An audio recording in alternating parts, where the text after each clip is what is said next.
I get everybody to take a seat, please.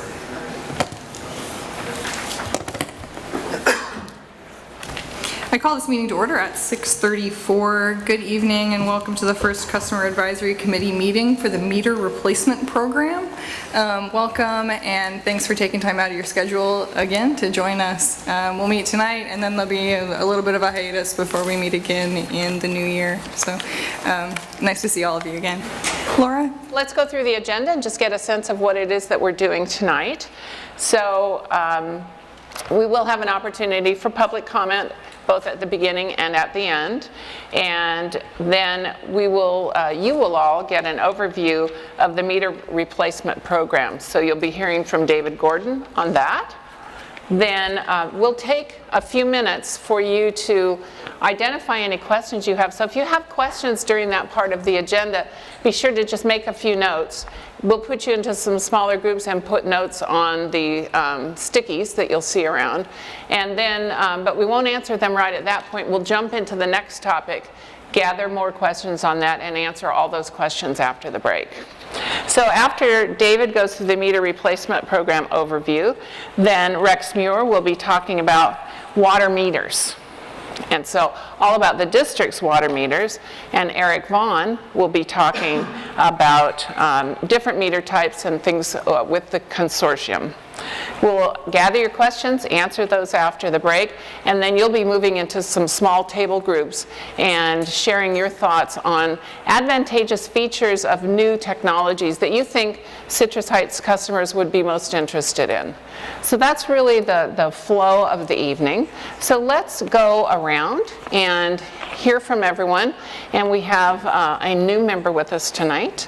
And so a little bit more than just your name and whether you're a citizen, just one of the citizens, or if you're a representative from an organization, but just a little bit of background, how long you've lived in the district, anything you'd like to share, and we will start, or lived or worked, because some of you. We'll start with David, and then we'll just go around the room.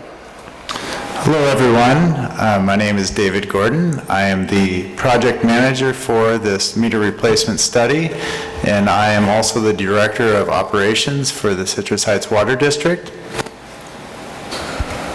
Hi, I'm Madeline Henry, acting senior management analyst and chief board clerk with the district. Hi, I'm Jenna Moser. I'm the chair of the CAC and I live in the Birdcage area. Hello, I'm Rick Moses, and I've lived in Citrus Heights here for 16 years, and that's pretty much about it. I'm Michael Goebel. I've been here for 37 years now in Citrus Heights. I'm on the border of Placer County, so I'm at the north end of the district. I'm Rick Moore, and I've been in Citrus Heights for about 3 years now. Doug McTaggart, in the district for about 37 years. I represent a small portion of the Fair Oaks.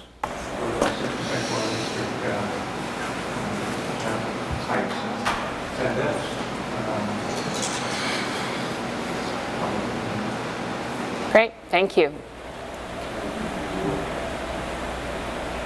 Get the handout. Thank you. Well, it is working. Is that working? It is. Okay. I'm Ray Bulkey. I've been a resident here for about 35 years. Great, thanks. I'm Mike Nishimer. I'm representing Sunrise Marketplace, and I've lived or worked in the district since 1988. Great. Wow. My name is Alan Utzig. I'm the new kid on the block.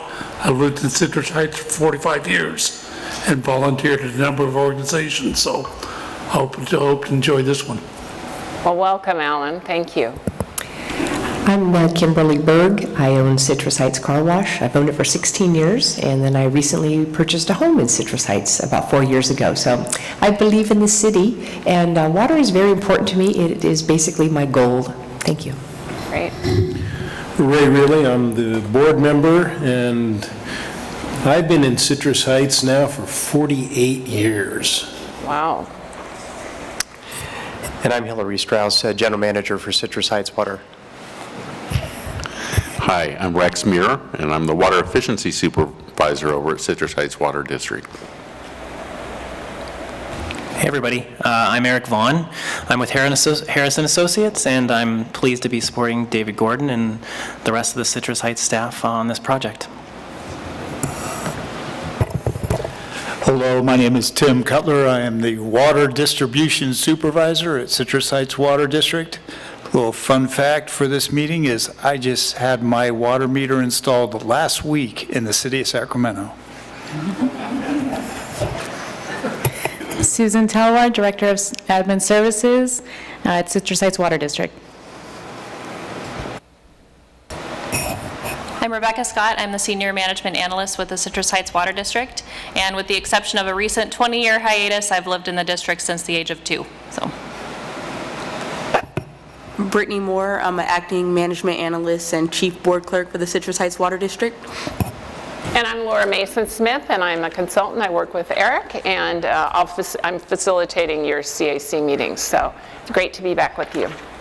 All right, well, let's jump into it and learn all about the meter replacement program. So, David, I think you're going to take it away. All right. Oh, actually, we'll just take one moment and check and see if there is any public comment. Thank you, Jenna. Yeah, no problem.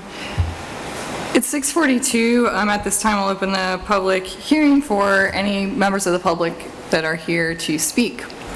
Seeing none, I'll close the public hearing at 6:42. Thank you. Thanks, Laura. Okay, thank you. So I'm going to give a little bit of a repeat conversation of what we talked about last time. I know we have one new member today, but I also kind of want to refresh everybody's memory about why we're here, what is the purpose of this study. So just to kind of go over some highlights from last time, that the Citrus Heights Water District has approximately 20,000 water meters, and these water meters typically last, according to the meter guidelines from American Water Works Association, as well as through the manufacturers, that it's going to last about 20 years.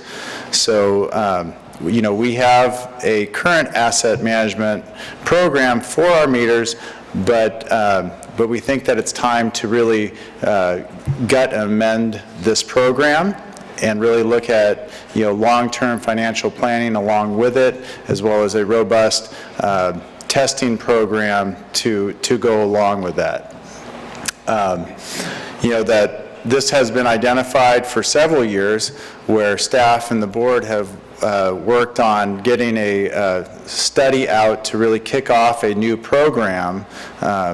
As we started developing this program, or the study, the RFP, we were talking to some of our neighboring agencies, and it really snowballed into everybody wanting to kind of gut and amend their program as well, and also looking at efficiencies that we can gain from working with one another.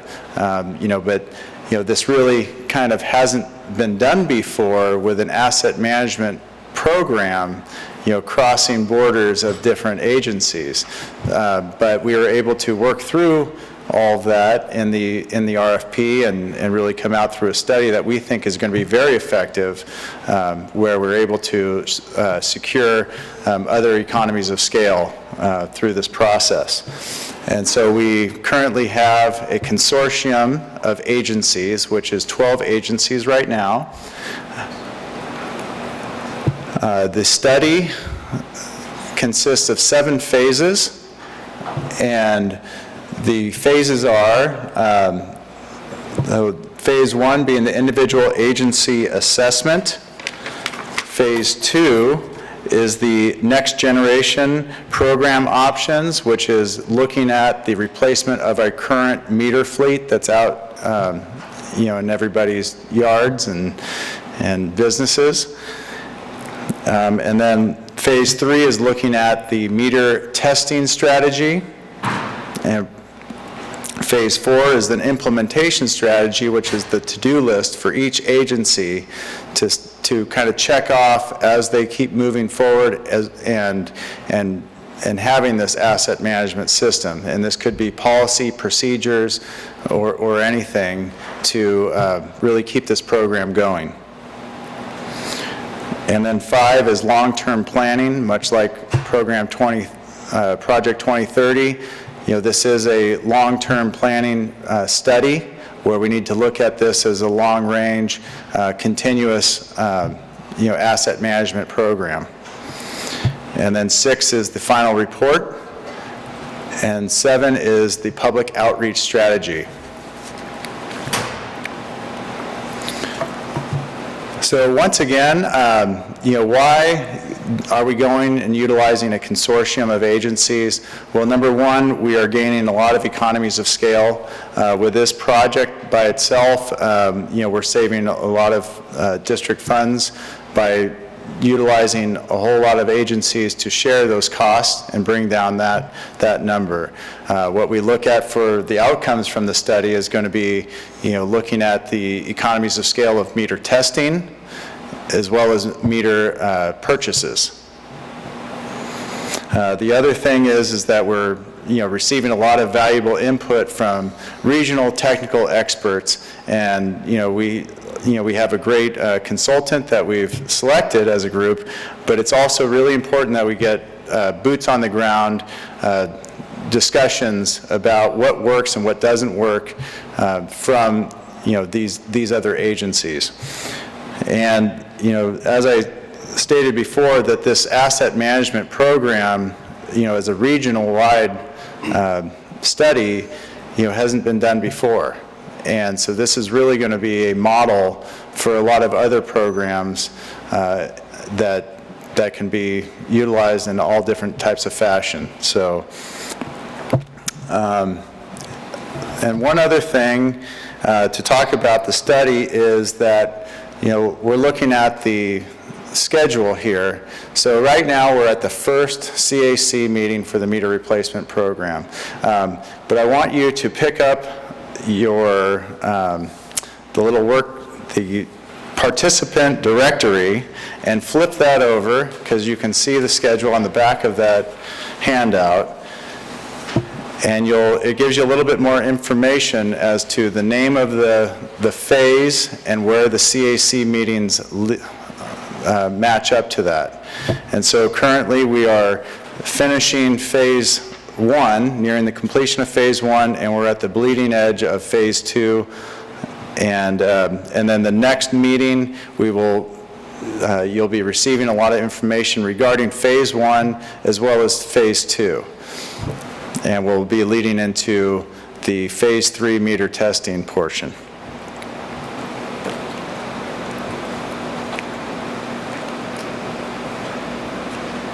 Okay, so how does the CAC and Citrus Heights Water District really fit within this consortium?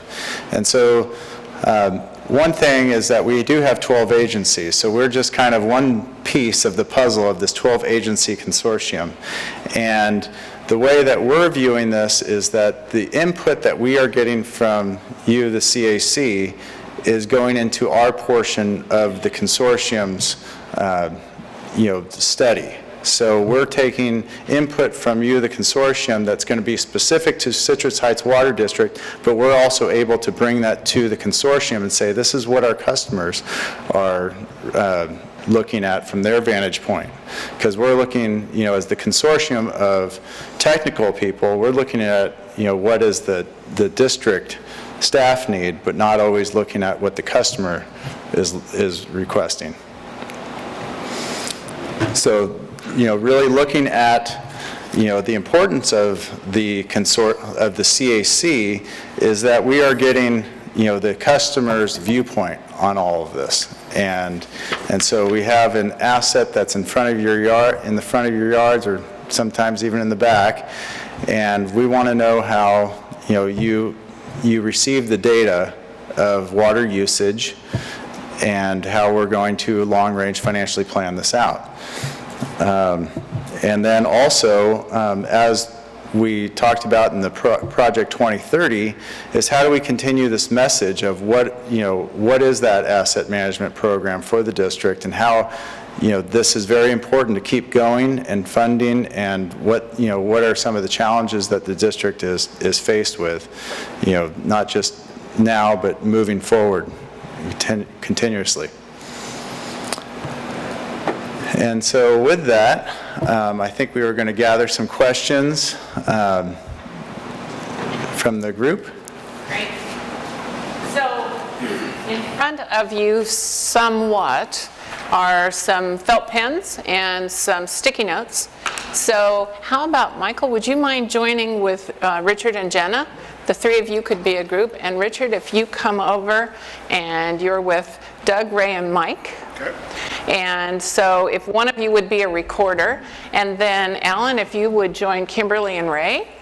And so you'll find that you have sticky notes, and if you would come up with at least one question, hopefully several questions, but you've got 5 minutes. So just talk about what you heard. Any questions you have, put each question on a separate sticky note, and then we'll move on and we'll gather those, answer those after the break. So just in your group, what did you hear and what questions do you have? Or do you think others will have?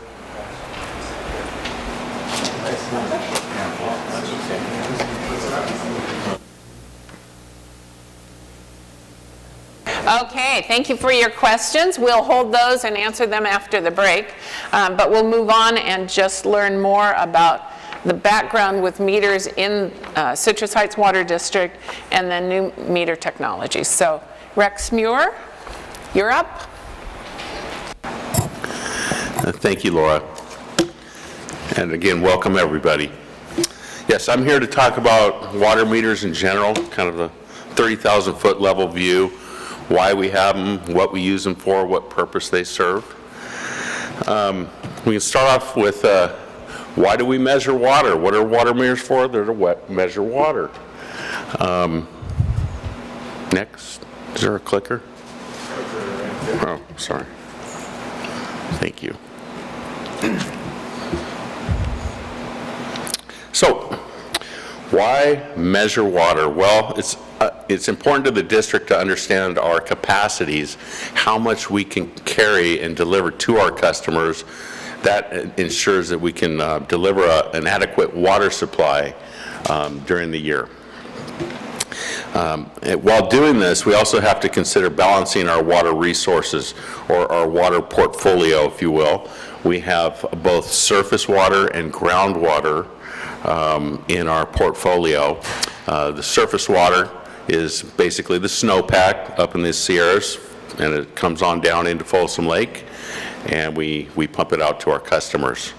The groundwater is in our well sites. It's the water underneath our feet, so to speak, and it is pumped up into our well sites and out distributed to our customers.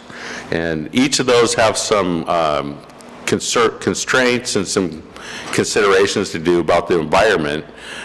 For example, groundwater is great to use during the drought, during dry years, when there's less snowpack and less rain in the ecosystem. And the surface water, of course, is great during abundant years of water. Both of those are being considered when we pump each of those sources. So a little background as to why we have meters in the state and specifically here at the district. Back in the early 90s, there were a couple of laws that were passed, some legislation. In 1991, SB 229, a state Senate bill, required meters for all new connections moving forward. And the one that specifically affected us was the Central Valley Project Improvement Act in 1992. That was a federal act, and that required all customers receiving Central Valley Project water to be metered. So that kind of prompted us to get going on installing meters. That happened from 1997 to 2008, and once they were installed, we began meter billing in 2009. So here at the district, why do we use meters specifically? Well, it helps us know our system demands, the capacities needed, again, to deliver a dependable water supply to our customers. It also promotes equity in billing based on usage. So if you use a unit of water, you pay for the unit of water. If you use 2 units, you pay for 2 units. It also helps us understand our water balances, our water leaks out there. We take water in, we know how much water we're taking in, and then we match it up to the water out. Well, if there's a big discrepancy in that balance, we may want to investigate as to why, which could also lead to a leak. It can also assist in diagnosing customer leaks. In the past, we relied on a manual inspection, so to speak, so customer really didn't know if they had a leak until it surfaced up to the ground. The customer happened to be walking around and they saw it at some point. Now we have a tool, the water meter, that we can pull the lid and check the dial to see if the flow indicator is going while all the water is off, and that can help you diagnose whether or not there may be a leak. And last but not least is billing can now flag anomalies. And what I mean by that is, let's say a customer has an abnormally high water use come through. We can flag that and alert our staff or alert the customer that there may be an issue over at that property.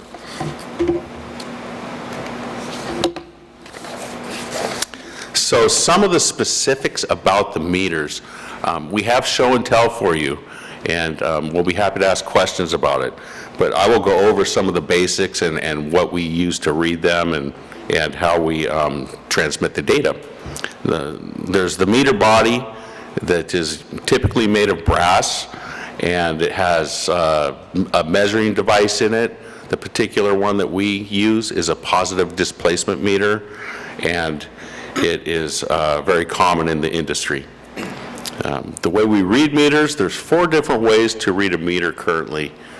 There's the manual read way, or the old-fashioned way, where you physically walk the route and you take that read and enter it manually. There's touch read. Predominantly, the district has touch read meters out there. You walk up with a wand or a reading device, you touch the knob, and you get an electronic read, and then that is stored in that unit. And another one is drive-by technology. We do have this technology. It's very limited, and it's a new technology for us that we're using. It's a handheld device that looks like an old-fashioned cell phone, one of the big ones. And it actually, you drive a route, and you can pick up meter reads from a limited range. Excuse me. And finally, there's the automatic smart read, the newer technology out there, where you have a central location that can receive meter reads on an intermittent basis, on a more real-time basis, if you will. And once all that data is collected, it is then transmitted to billing so that we can send it out to the customers. So next, I would like to introduce Eric Vaughn. He's the project manager with the Harris team. And a little background on Eric is he has a BS in mechanical engineering and a master's in environmental and water management engineering, water resources engineering. And he has over 10 years experience in managing large programs and projects in the water industry. So Eric's going to come on up here and talk about the overviews of Citrus Heights Water District's meters. Thank you. Thanks. All right, thanks very much, Rex. Okay, so I'm going to throw some numbers at you. Since we're starting this project, it's a good idea to understand, so what's the nature of the meter program at Citrus Heights? What are we looking at? What kind of meters are we talking about? How many different kind of meters are there? Things like that. So just to give you a brief introduction, we've got a couple charts here to give you a sense of what's the meter inventory here at Citrus Heights. So as you can see, there's one size, It's very dominant. It's essentially for single-family homes. So it's that 1-inch size. And that's a very common size in the state of California. Of course, all new homes, it's required, 1-inch meters required because of fire regulations. But there's some older homes and predating the rule change. So you'll see other districts in the area that have some smaller ones, 3/4 inch, 5/8 inch. But here in Citrus Heights, yeah, it's mostly 1-inch meters. And some of the larger meters are, more associated with commercial uses, industrial uses, and things like that. Apartments, maybe 1.5, 2-inch ones, depending. Right, and of course the other thing of note, as I think Rex mentioned, the reading platform that's dominant here in Citrus Heights is that the touch read. So that's essentially how you get the meter reads. The meter has the information, so it's recording flow. And in order to do something with that information, it has to go somewhere. So, the methods range anywhere from, as Rex said, looking at the number on the meter, that was the original way of doing it, to using a wand so that you take out that potential for an inadvertent error or mistake in the read. It's also quicker. It automatically gets loaded up into the system when you touch the wand. And of course, to make things faster and easier, the next idea was the drive-by technology. And as Rex said, now there's the automated infrastructure where it's all sort of sent by radio or cellular signal. So here, currently, it's mostly the touch read. There's a little bit of the drive-by. Are there any more that are just manual read, or is it either touch or? I believe they're all touch or. Okay. Yeah. Okay.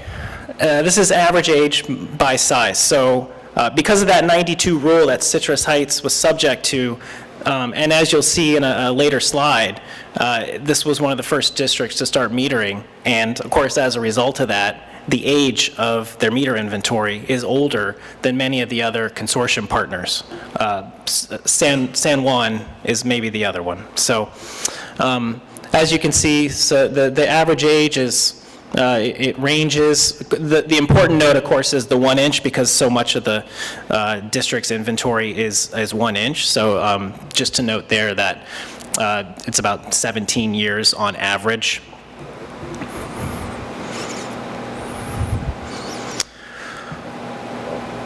Right, so this is just a glance at the different vendors that are used across the consortium. So there's three big brands here. Globally, there are several other brands that you'll see are widely used, but at least here, these three are the dominant ones, so Sensus, Neptune, and Badger. Citrus Heights has been using Neptune virtually since the beginning. Correct. Neptune has a history of being a very reliable brand, mostly metal components.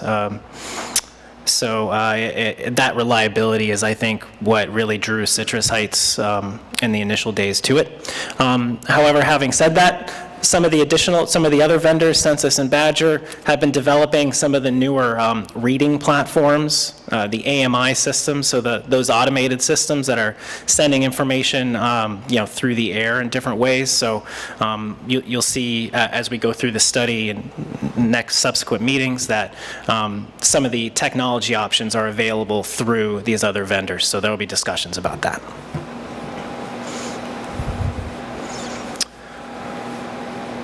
Right. So, as you can see, because Citrus Heights was one of the early adopters of meters amongst this group, they've actually got on average, the oldest meters in the group, but it's closely followed by San Juan. San Juan has the oldest. Okay, so they're more or less the same, but San Juan has fewer meters, so it's a smaller system. But the others are catching up. Very common to see meters across. These are just averages, so there's a range of ages across all these all the agencies. It's also important to see the scale of some of the different participants. When we talk about consortium-level decision-making or opportunities to work together, find opportunities to work together, it's worth noting some of the decisions that have been made, say, by City of Sacramento. Those are big investments compared to San Juan, which we're talking, there's an order of magnitude difference in those two systems. Okay, so we'll talk about new technology real quick. There's advantages, of course, to the newer technologies, and why is that? Well, fundamentally, it's because you can read the meter, you're getting the information on a more frequent basis. If you're doing it by hand, the effort to go read the meter each time is more.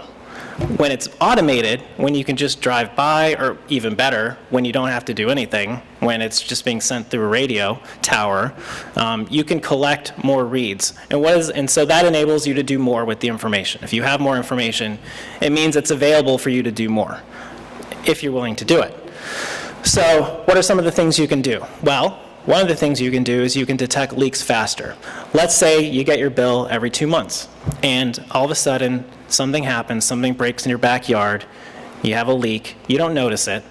Well, in 2 months you might get your bill and you might think to yourself, oh my gosh, what just happened? My bill is so high here. Have my kids been turning the hose on in the back or what? So if you were to get this information faster, you might be able to fix that leak faster. Your bill, you might end up not having as big of a bill, as big of a problem as you had if you'd had to wait for the 2 months. So this is the case in some systems. I have a colleague who lives in Sacramento, and one day he was notified by his water district that you should check into you may have a leak. They noticed that there was a consistent amount of water being used in the nighttime when everyone should be sleeping. So it's possible with some of the newer technologies to be able to notify customers of this. So you can be notified, you can solve your problem before it costs you actual money. So there's the leak alerts. You can track your own use if you're like me and you're looking for ways to make sure your bills stay low. You can look at your monthly data. You can, the more granular the data, the more opportunity you have to see, okay, what was I doing that day? Why did I, use so much water on that Saturday? Oh, I did 4 loads of laundry. So, having that data available to you could be helpful if that's the kind of thing you're interested in. It's really useful to field staff to try and keep the distribution system running efficiently. So there's an operational component to it too.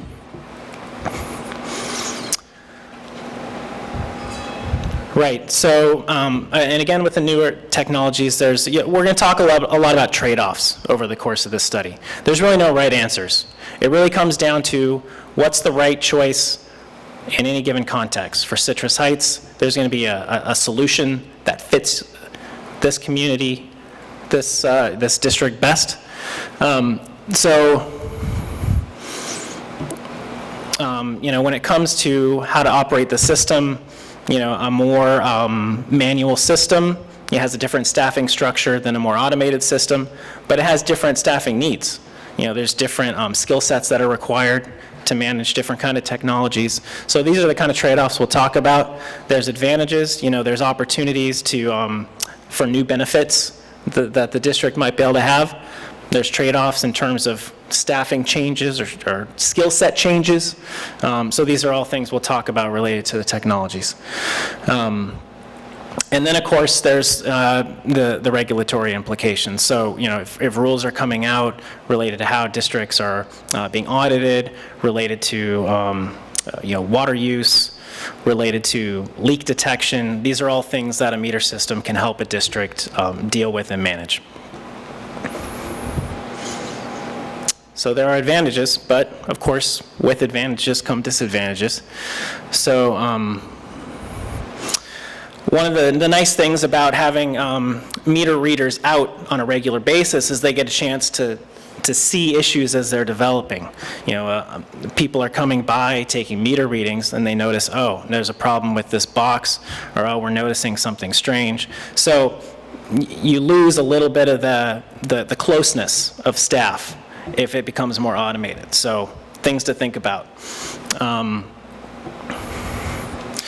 One of the interesting things is that, in a sense, if you switch from a manual to an automated system, you reduce sort of these inadvertent errors. Somebody accidentally records a number wrong. But of course, the flip side of that is you expose yourself to maybe a more large-scale issue. So, you know, let's say the power goes out, or let's say that let's say you're using cellular data as a way to move the information from the meter to the district. Well, let's say that there's a failure with Verizon or whoever it is that's managing that. So there's trade-offs. And of course, with the newer meters that are using new technologies, there's advantages in that, say for example, some technologies can read low flows better than the older traditional meters. Those newer meters need a battery, or they have more plastic components as opposed to metal components. So there's a trade-off there of benefit versus maybe maintenance, operational costs, things like that. So these are all things to keep in mind. And again, there's no right answer. There's things that some technologies do better than others, and there's trade-offs associated with each. So we'll just be going through those and discussing where we think the context fits best for this district.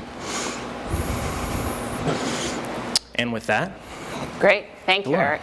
So time for more questions from you. So if you take the next 5 minutes, come up with any questions with regard to what you just heard about meters, meter types, advantages, disadvantages, and put each question on a separate sticky note, and then we will take a break.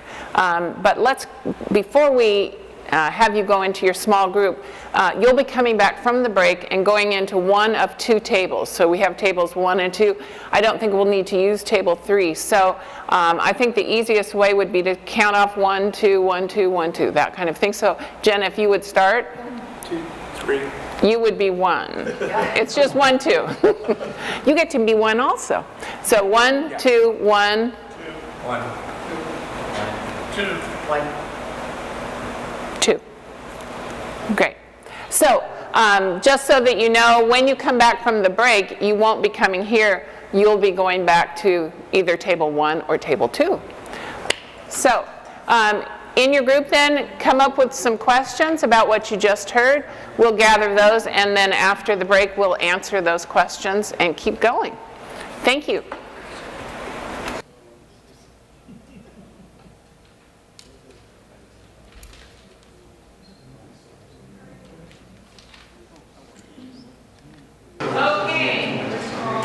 So we have answers to your questions. Great questions, by the way. Really outstanding. So let's go through these, and then if you have an add-on to one of the questions, we'll be happy to take that also. So David, you want to start us out? Okay, thank you. So the first question that we have is, who will be the lead agency of the consortium? And we were the ones that kind of started this process, and so we are actually the lead. Yeah, there you go. Yes, and the other question regarding the consortium is that who is part of the consortium? I know we had a slide at the very beginning that probably nobody concentrated on who are those agencies that are part of it, but I'm going to state them right now, is that we have ourselves, Fair Oaks Water District, Orangevale Water Company, Sac Suburban Water District, Sacramento County, the City of Sacramento, City of Folsom, Carmichael Water District, Golden State Water Company, Placer County Water Agency, Regional Water Authority, and San Juan Water District. The other question that we have here is to explain the math. We have 20,000 water meters versus 2017 Citrus Heights population of 88,000 people. And so one thing regarding that is that our boundaries overlap the city of Citrus Heights by about 2/3, so we are not the city of Citrus Heights. And so we kind of bleed out to the east into Orangevale, where it's a little bit more rural, and we go down into Fair Oaks a little bit, and we serve a little bit of Roseville and unincorporated Placer County.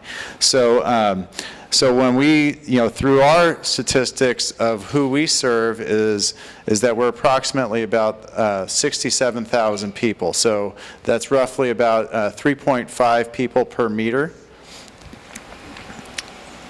Does that answer the question? Yes. Yeah, okay. Okay, so let's let somebody else answer a question here. Rex, how do you replace a water meter? Do you simply plug and play?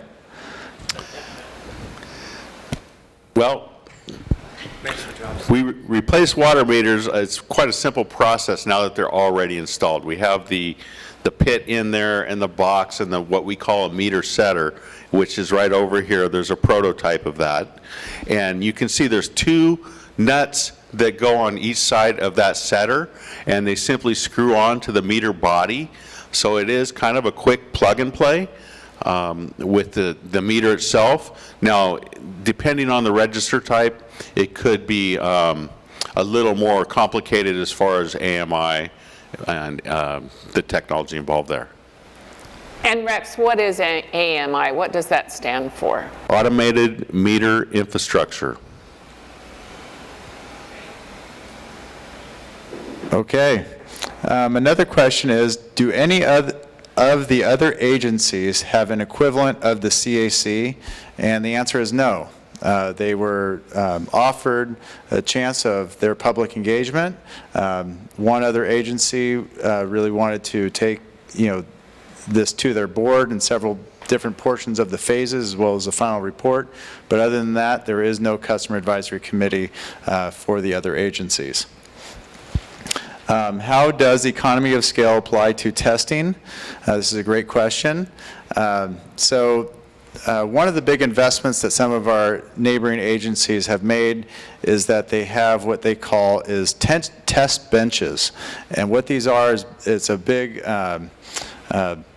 facility that you're able to take those meters out of the ground and really accurately test these meters in a controlled environment.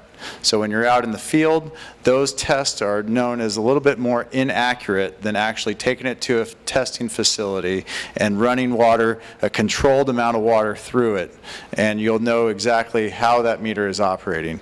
And so since some of these agencies, such as the City of Sacramento, have invested several $1 million of their test benches, and they're able to test about 15 or 20 meters at one time, we think that by partnering with several of these agencies around the region, we can get an economies of scale by subletting some of their use of their facility rather than each agency building their own test bench.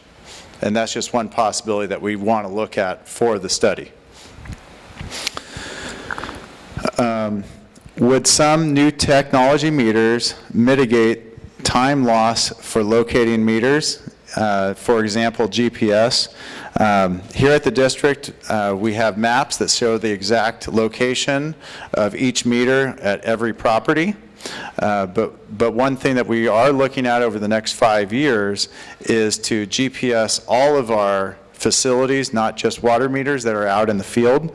We have pretty good accuracy on our map, about 2-3 feet, but it's more of a general picture.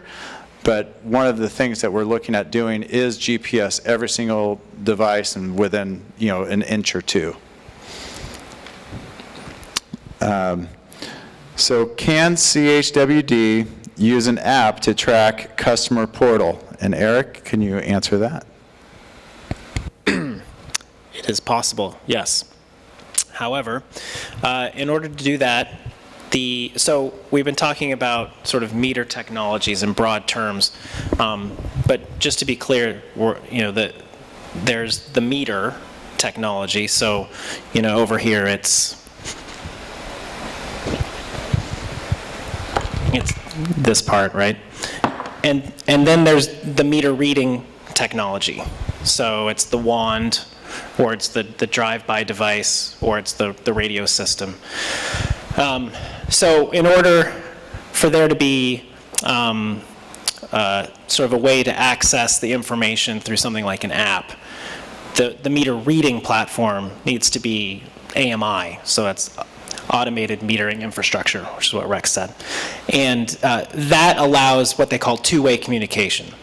So in the traditional, the older systems, the meter that's being read, the number goes straight to sort of the billing system, and from there it can go, it can go from the billing system to your invoice or your bill or whatever. With AMI systems, once it goes to sort of the central database, then it can go straight to customer, to billing, wherever. So that's what it's two-way. So there are apps available with some of these AMI systems, so for things like leak detection and things like that. Thank you. Okay, I think we answered what does AMI stand for.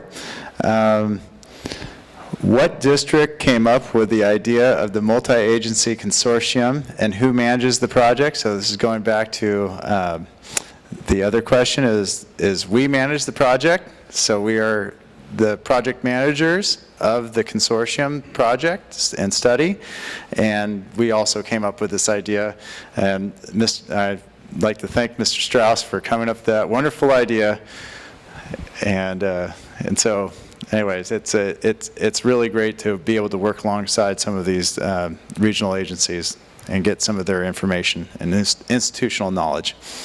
I'm really glad you guys held on to your clause on that. Absolutely. Okay, so how installation cost rates vary depending on meter type? Rex, will you answer that? So installation costs, is this a question about do the different meters cost different, or does a meter, whether it's one type of meter or another, does it cost more to install one or the other? Is that the cost of the meters and how much it costs? Okay. Okay. Yeah. So yes, they do vary. The newer technology is slightly more. Because of it's newer and it's just a new product that is catching on, though. And to go along with that, there's some meter manufacturers that are not using brass products like the ones that we put in the ground, and so you have PVC, and so that drops the price significantly. And so some agencies have chosen to go with some cheaper products who possibly are experiencing failures due to going with a different manufacturer. I can touch on the labor cost also real quick. And the labor is basically going to be the same for each different meter. It's the same concept of screwing those two set screws together on the meter, and pretty much you're in. Yeah. Thank you. Okay. Is water used in fire sprinklers before or after water meter, and is it metered? Rex, can you answer that one for us, please? Yes, I can. Fire sprinkler systems have a dedicated connection, and they are individually metered so that we can capture those flows, whether it's during testing or during an actual fire. So those are also read. They show very little usage, however, but it's after the connection on the fire assembly. Okay. Is it possible to take advantage of future 5G installations for monitoring? This is a interesting question. We just talked to several people about this, and yes, we can. This is something that agencies are really jumping on, but there is a warning to it, is that some of the agencies went to 3G when that came out, and then once that platform left and was purchased by our armed forces, the that is no longer actually being warranted or used. So the actual usage of that 3G is no longer available. And so all of a sudden their 3G network is dead. So they have to go out and replace everything. So it's just something to consider.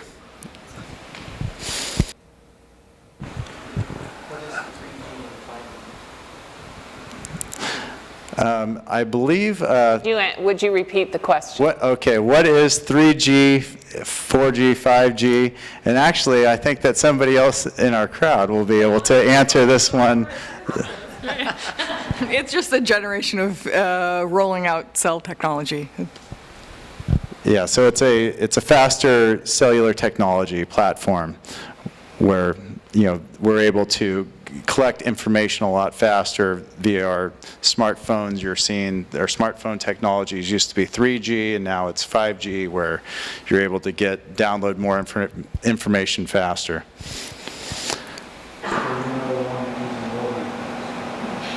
We are no longer using rotary phones, no.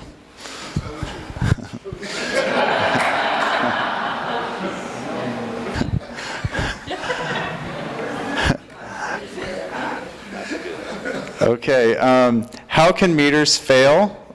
Either by leak or battery? Rex, can you take that one, please? Yes, there's a few different ways meters can fail. There can be an obstruction in the meter that is physically stopping the meter from reading or reading accurately, and it can obstruct the flow. There are failures on the registers, so there can be a failure on a register, and depending on the technology being used, you can replace that and keep the meter body. So those are the two main ways that a meter can fail. Now, if it's physically damaged, say by somebody doing some landscaping or something like that, most likely it would just be replaced entirely and with a new meter. Thank you. Okay, dispel smart meter bad rep. So I'm not sure what was meant by this, but if somebody can...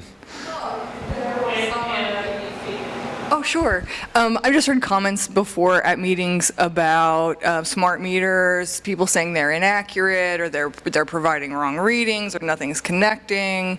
Maybe when something's wrong, maybe when something's not. So it may just be an image question. Okay. Rex, will you take that one, please? Sure.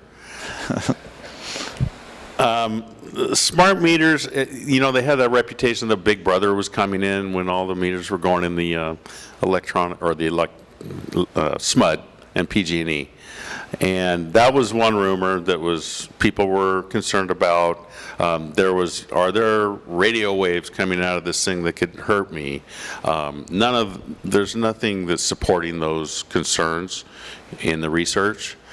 So the technology is getting more and more reliable, in my opinion, and it's on its different next generation of technologies, just like the 4G and the 5G. So it's progressing and getting smarter, so to speak.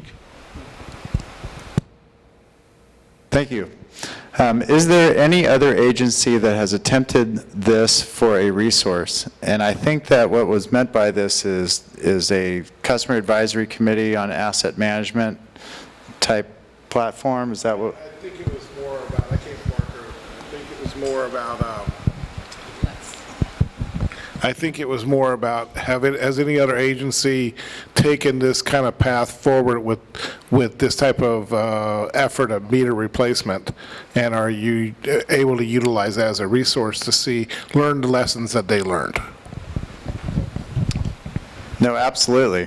And I'd say that the majority of the consortium has already performed some sort of meter study, And, you know, that's one great thing about utilizing this consortium is that they've seen the good, the bad, and the non-mentionable through their studies. And they also think that they can gain a lot through utilizing, you know, all the, you know, the area boots on the ground technicians to say, hey, what is working? We've done pilot tests over here, we've done pilot tests over here, this isn't working, and why isn't it working?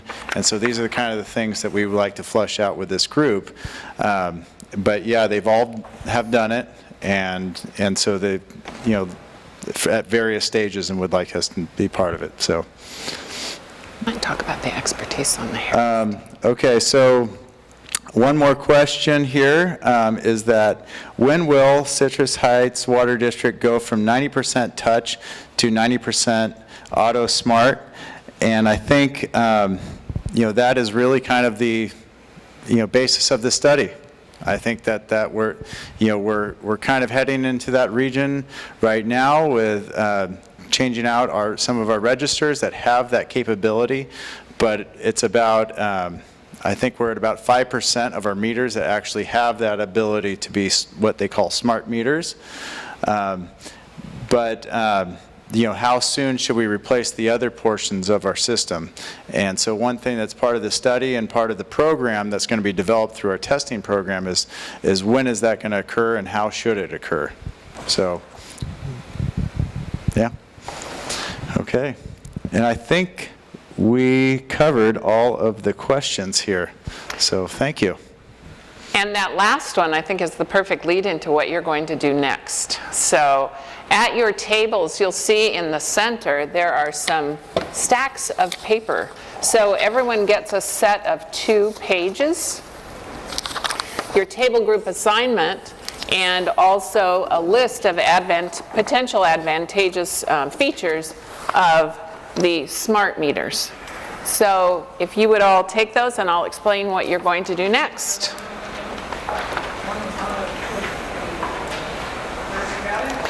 So the first thing we need to do, the first thing is to identify who your spokesperson's going to be, and what that means is after you do all your work, who's going to speak for your group and explain what you did.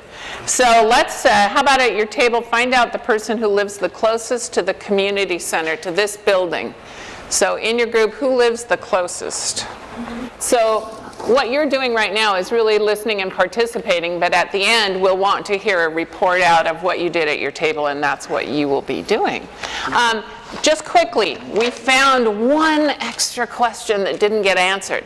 So we want to answer that because it might be just the question you needed to know before you jump into this. Is it for me? Yeah. Okay. Last question. Is lifespan of new technology meters greater or less? That's a good question. And there's no black and white answer to that. So we're talking about a combination of technologies, and you can mix and match them any way you want. You can use old meter technology with the newest meter reading technology, and you can do vice versa. So with the newer types of meters, right, we've talked over here, there's an example of 2 types of meters. Some of the newer meters have less moving parts, so that's a good thing, but they're more complicated. And anything that's more complicated has more ways to break, right? One of the key things that you'll hear a lot about when we start getting into the study is about warranties. Now, all meters come with warranties, and the warranties range in time, and of course, if that means that if it breaks before the warranty period, then it will be replaced for free. So I think that's really the key, one of the keys to this question about lifespan. Regardless, you know, the vendors will market their products as being great and they'll last forever and they're just as good as or better than anything else. So yeah, there's no real clear-cut answer to this, but other than to say that you know, there's more batteries than there used to be. It's a lot like refrigerators. I mean, when I was a kid, I don't remember fridges ever really breaking. And now that they do more things and they keep your vegetables more crisp, for some reason they seem to break. I feel like they break more often. So Yeah, well, this is one of the things we'll be looking at, the trade-offs between, again, a little more complexity maybe, with the things that offer maybe a little more benefit, more options, more things you can do with it, like an app on your phone, compared to maybe some of the, traditional technologies that have been in the ground, and we know because they've been in the ground for 20 years that they work pretty well. Great, thanks. Okay, so at your table group then, you know who your spokesperson will be, and so you will review the list of advantages of new water meter technologies, and this was in the slide deck, but this is a list. At your table, you have Susan Talwar will be recording for you, for whoever your spokesperson is here, and Rebecca Scott there will be recording. And then you also have subject matter experts at your tables to answer any questions, any additional questions you have, or explain anything on these advantages. So please take 15 minutes to talk about these, and then identify those that you think Citrus Heights customers. So we're asking you not only just to speak for yourself, but what you believe that other Citrus Heights customers will find most useful. And then that will be recorded here, and then your spokesperson will report it out to the whole group. Any questions? Okay, go to it, 15 minutes. Okay.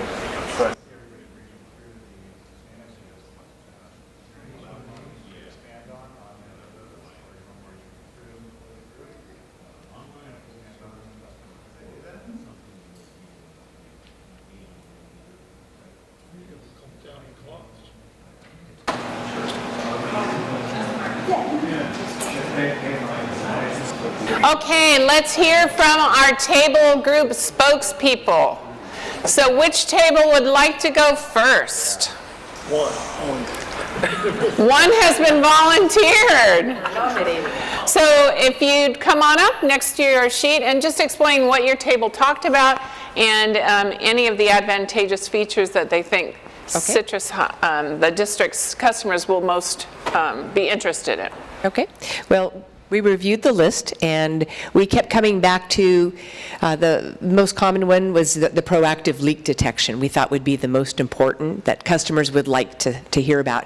And then the second would be water usage tracking, and also covering historical data as well. And then there was a lot of discussion around the water demand forecasting, making it more accurate versus some of the other issues or some of the other options for the smart meters. And then the other one was, this was even brought up as, do we have to, I know we understand that the meters that we have now are smart meter enabled. They're not smart meters per se. You can possibly turn that capability on right now. And what was suggested also is, can we just go back to the old simple style of meter as the status quo? Instead of, looking at advanced technology, can we just go back to the old, like we use the analogy of the old flip phone? Do we have to go to a smartphone? Can we just use the flip phone? So that was an option. Anything else that we wanted to cover? I think that was about it. So a lot of conversation about the smart meter capability, but we just thought from a customer standpoint, these were the options that we thought would be most important to that customer. Great, let's thank Table 1. Table 2. Okay, Table 2, recognition of leaks, tracking water usage, and the storage of data.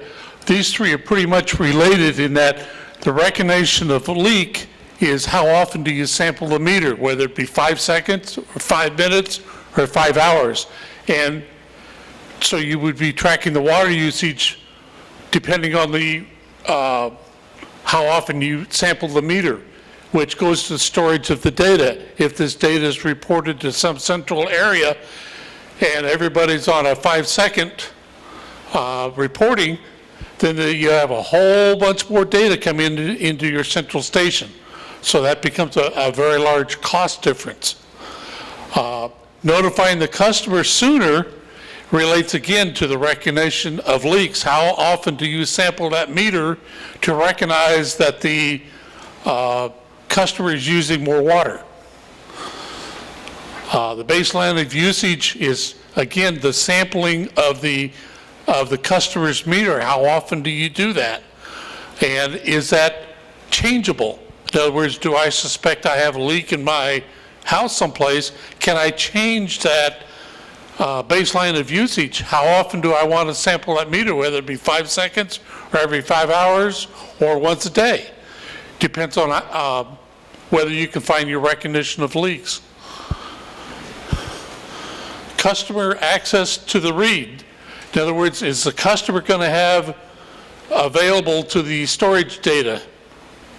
Are they going to be able to look at the storage data for their meter, whoops, to this line, and see how often the meter is reporting, and are they seeing an excess usage? The online portal mobile, is there an app for your phone that you can look at this data again? How would you do that? Either through your phone or through your computer. And of course, downloading the data, again, if you looked at it, can you download it so you can look at the last week's usage, and on Wednesday afternoons at 2 o'clock, it spikes. If you remember that, there was an electrical commercial where the kids had a band every afternoon at 4 o'clock, and they plugged in the electrical equipment, and the electrical usage went way up, and they couldn't figure out why until they opened the garage door, and there was all the kids playing the musical instruments. So that would help you determine, is your leak full-time or just cyclic? So did your table, let's ask one question, did your table think that those would be beneficial, that people would find if there's an app or if they can see it more often, that that's something they would... It would be an advantage, yeah, and you would have to weigh the costs against what you wanted. All right, great.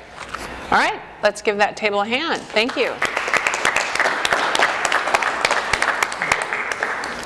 So all that data that you've provided then will be part of the summary of this meeting, and then we'll come back to the consortium, is that correct? For input on what customers would be interested in.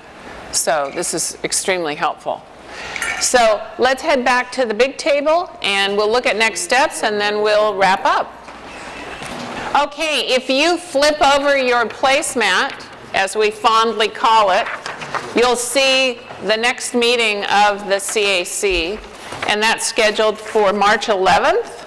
So there's a period of time for more work on the study to be completed, and at that meeting, you will be looking at the analysis of the technology, so more information about technology, much of what you've talked about, a regional level investment analysis, and testing program options. So any questions on what that means, or anything more, David, that you'd like to say about those topics? All good? Okay. All right. Let's go around and we'll do participant takeaways, just hear from all of you, but first, Jenna, did you want to do the check-in on public comment? Sure. It is 8:43. I'll open the public hearing for public comment. Is there anyone from the public that wishes to speak? Seeing none, we'll close the public hearing at 8:43. Thank you.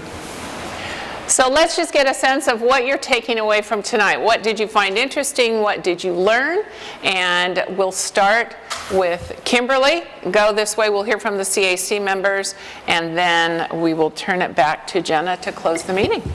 Hi, I'm Kimberly. I'm excited about that we're spearheading the consortium. That really excites me. I mean, that we're just cutting edge, and that we're driving that, and that we're going to be a part of history. I love the fact that we're going to be able to share the cost of all these meters, and then we're going to be able to contribute valuable input with the tech experts, and be a model for other regional programs. So, well done, Citrus Heights Water District. Great, thank you. Alan? I like the idea that we're part of the consortium.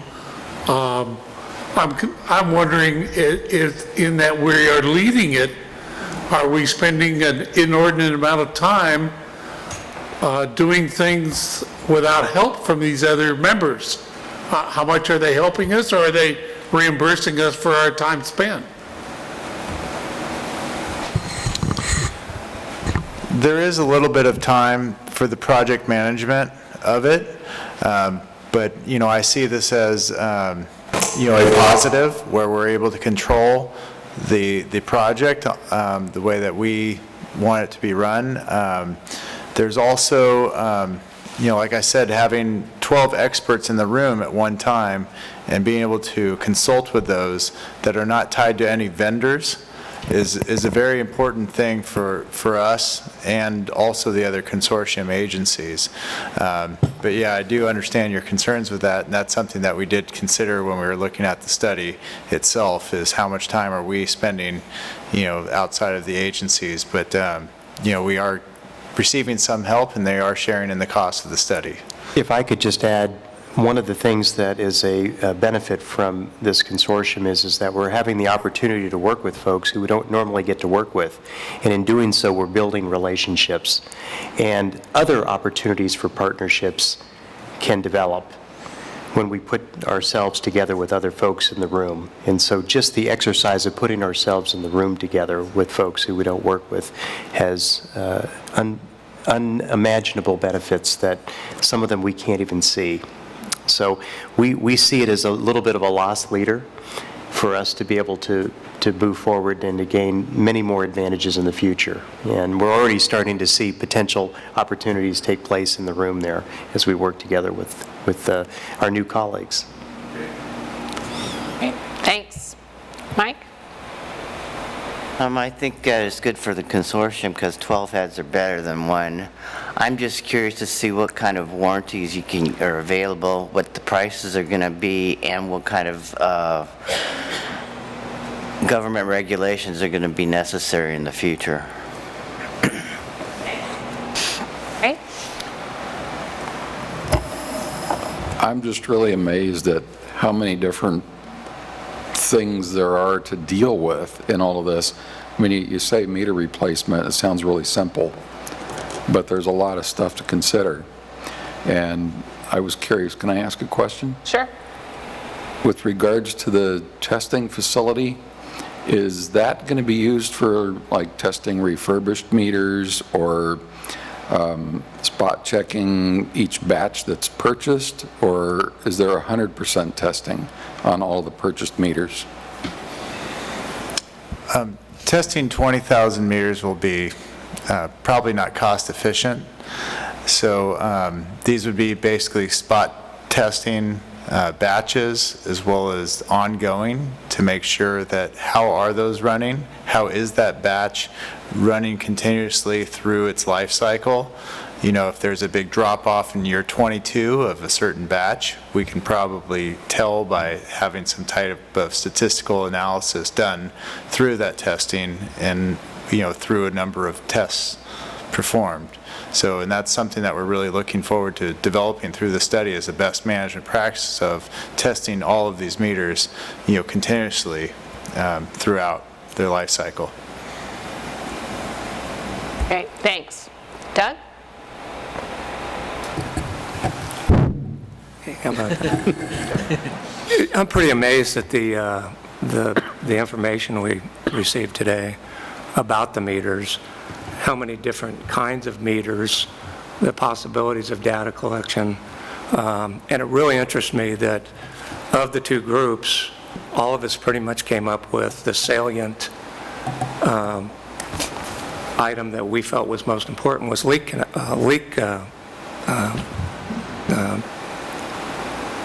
what did we come up with? Leak detection. Leak detection. Yeah. I thought that was pretty interesting that that was what two different groups came up with. I have to say and something personally for me that I think is important that has to do with the meter replacement, and I just need to mention this.